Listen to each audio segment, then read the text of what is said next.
the co-panelists, they already talked about expansion by opening of branches. But there is another form for those that, because expanding requires financial resource, human resource, and then setting a branch office and so on. You could also do what they call franchising. You could do a franchise. With that one now, it is the other person that maybe incurs most of it. But now that one works with a concept, a business concept that is already successful. If your business is already strong and successful, it will be easy for you, for somebody to want to use your name to do that business in a different area. So that's a means of also growing. Then, at the level of marketing, like he said, talk to as many people as you can. Because there is the 1% rule for marketing to succeeding. It states that if you want to get 10 customers, then you talk to 100 people. If you want to get one person, you talk to 10 people. So, talking to as many people as you can.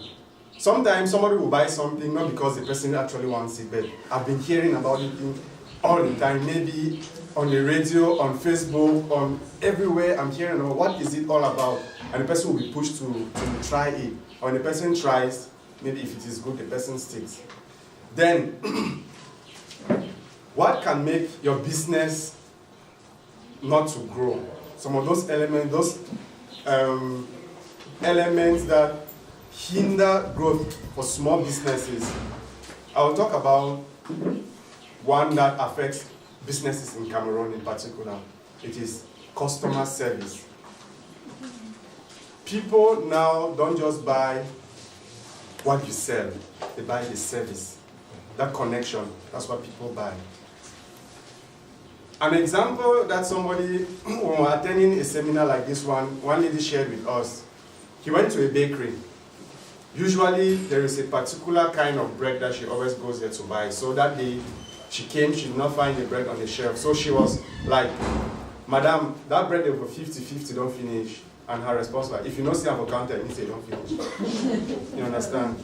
So somebody would prefer to pay a transport from, I don't know, towns in Yaoundé, but from one town, from one neighborhood to another to go and buy something that his or her neighbor is selling because of the way you treat that person when the person comes. So having a customer is important, but keeping that customer is more important. So creating a mailing list, having a portfolio of your customers, asking them how the experience with their product is. They bought this thing, was your experience? Is there something about the product that you do not want? Is there something that we can do to serve you better? That is what people actually, customers will want to hear from you, and will always want to come back to you. Then, the last point, not to talk so much, I don't really know how to talk too for long. Branding. We talk about marketing. Branding, making your product to stand out. And that is a challenge that Origin Coconut Oil is facing. Packaging and everything in that particular direction. Yeah. Because you might have 10 different mineral water bottles standing here, but there is something that attracts you to one first. It could be the design of the bottle. It could be the design of the sticker that's on it. So, if you want your product to stand out, you have to brand it. You have to do it, and you do it very well. And lastly, if you are growing your business, we're talking about capital. When the bank gives you the money, we talk about minimizing cost. It's not because the bank or they are financing your business that you just buy things anyhow without even calculating. Even if that money is 0% interest, you have to think how to minimize cost as much as possible. Because at the end of the day, if you are doing business, is to maximize profit. It's not because that capital is not coming from you 100% that you use it anyhow. You have to minimize your cost as much as possible. And the last but not the least, this one is because there are some things that they say force majeure, that, like he said, and was quoting what is happening in the northwest and southwest regions and stuff like that. Some of those things, they happen. Now, how do you do, when you're in a situation like that, how do you come about it? You can move out of that area, if possible.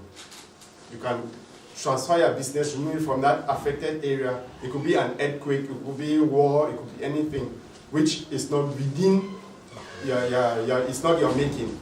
So you can do that. Then, conclusively, it's like I'm the only village man here. I've not done any PowerPoint. But I believe you've been jotting down some of the things that I've been saying. Origin coconut oil, it's a business providing, not coconut oil, because that's not what we're selling. We're not selling coconut oil. But we're selling health, we're selling beauty, and we're selling cuisine.